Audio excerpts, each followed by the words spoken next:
As the temperature drops, nothing quite warms the soul or your taste buds like a bowl of chili. If you're like our family, you have a family favorite recipe. But with chili, the possibilities are endless. TV chef Jeffrey Saad is here to show us some seasonal twists on this fall favorite. Welcome, Chef. Thank you. How are you, Stacy? I am good. It's great to chat with you this morning. So what is it about chili that makes it such a family favorite? You know, I think as the weather changes, you want something hearty and warm, and there's something incredible about one-pot dishes in general, right? We all love that, stews. And chili is unique because there's as many variations as there are people. You know, I grew up in the Midwest, and my mom was all about kidney beans. You know, I saw those big purple beans coming out, and I knew we were having chili. You know, and it's a great dish because it can be really quick and simple, or it can be incredibly dynamic, but at the end of the day, they all have one thing in common: they're delicious. They warm your body and soul, and they're perfect for the all year round, really, but as it gets cool especially. So I've got a few basic chilies here that are really a good, launching point. And these are the Bush's chili beans. I've teamed up with Bush's. I love great food, so we work together creating great recipes and ideas. And these chili beans are already simmered in chili sauce, so you're kind of halfway to delicious before you ever start. And you can do everything from a simple kidney bean chili. You got a white chili chicken, which is great because it uses a cream of chicken soup to add some viscosity and interest to the base, and that you can do it really quickly and easily. And then if you want to go vegetarian without even feel like you're missing the meat, the black bean is wonderful. Some kidney beans mixed into it. And that's one of the first things to think about, is mixing up the colors and textures of the beans to create new chilies. Well, when I make my chili, I do love mixing the variety of those different beans. But what are some of the most popular ways that people do like to make chili? Well, Bush's did a great survey, and 82% of people said beans and seasonings are a must. So that's kind of the base that people have in mind. The majority of people definitely use tomatoes, onions, garlic gets in there for sure. About a quarter of people want to zest it up with some red wine, mustard, or even some fresh lime juice. So those are kind of the bases. But I think the possibilities are endless. What's great about chili is the pot everybody's going to love. Now, how do you want to customize it? Do you want to just put some typical bell pepper, onion, and shredded jack cheese on there? My son's all in, he loves that. For me, I want to blacken some chili peppers over the open flame, let them steam and peel, and add those right on top. For the fall season in general, how about some roasted butternut squash, little cubes tossed with fresh sage, stir that in on top. So it's kind of endless. You can layer the flavors as you cook the chili, or you can add them at the end by customizing it. Those sound absolutely delicious. You have my mouth watering. That's the goal. I enjoy chili. Yeah, I enjoy chili all year long. I do think most people enjoy it mostly in the fall and winter, but honestly, we like it in the summer as well.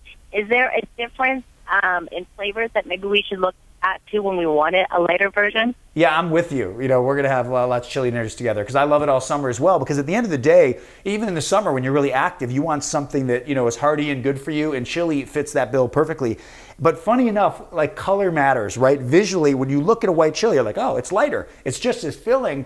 So I would go with, the Great Northern beans and garbanzo beans. Toast some garbanzo beans with a little bit of garlic, feta, and mint. Put that right over your white chili right before you serve it. That looks like summer. It's fresh and bright. Feta cheese adds a little bit of zest, so that's a great way to make a summer chili. Think about whatever's in season. Go to the market and whatever's looking good, that's going to be great in your chili as well. I don't like to waste a thing. So when I open up my fridge, if I see bits of this or that, it's going into something like a chili, because it's a great way to add color and texture and flavor without wasting anything. I love that idea of the toasted garbanzo beans topping the chili in the summer.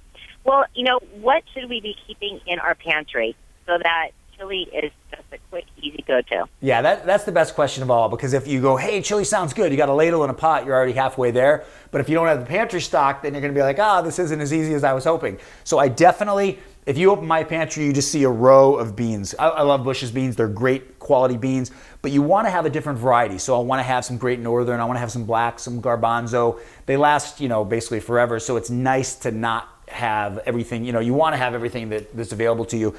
Good bases, right? So a great clean tomato puree. I don't like to use a tomato sauce necessarily because it's already got spices in there. So I use like a palmy or a San Marzano. I love good tomato. A great broth. You have a chicken base that you love that you can add water to, or those, boxed bouillons, whatever you prefer. And then spices. You know, there isn't a spice that doesn't work with chili. You're in the mood for Mexican? Let's grab some cumin and Mexican oregano. You know, that's going to be great with the black beans and the pinto beans. You know, if you want, do a little Jamaican, you know, jerk chicken chili, have some habanero chilies to put in there. So really, whatever spice you can think of, it's going to be good in a chili. Sounds absolutely delicious. I do know I love Bush's beans, and that's what you'll find in my pantry. The other thing I love about chili is it's so easy to double and freeze half. I have a large family, so whenever I can make something up that I can throw half of it in the freezer, I love to double it. Yeah, that's perfect. And then if you find out that what you pull out of the freezer isn't quite enough because your pantry's still well stocked, you're going to grab any variety of bean you like and, you know, kind of bring that chili back to life with a new version. That's a good tip. Well, where can we get more information? Go to bushbeans.com. You will get tips. You will get ideas. Even if you're a chili master, we're going to take you to the next level. There's meal ideas. It's all there, bushbeans.com. I am looking forward to checking out some new recipes. So thank you very much, Chef Saad. I learned some new tips from you today. Good. My pleasure. Take care.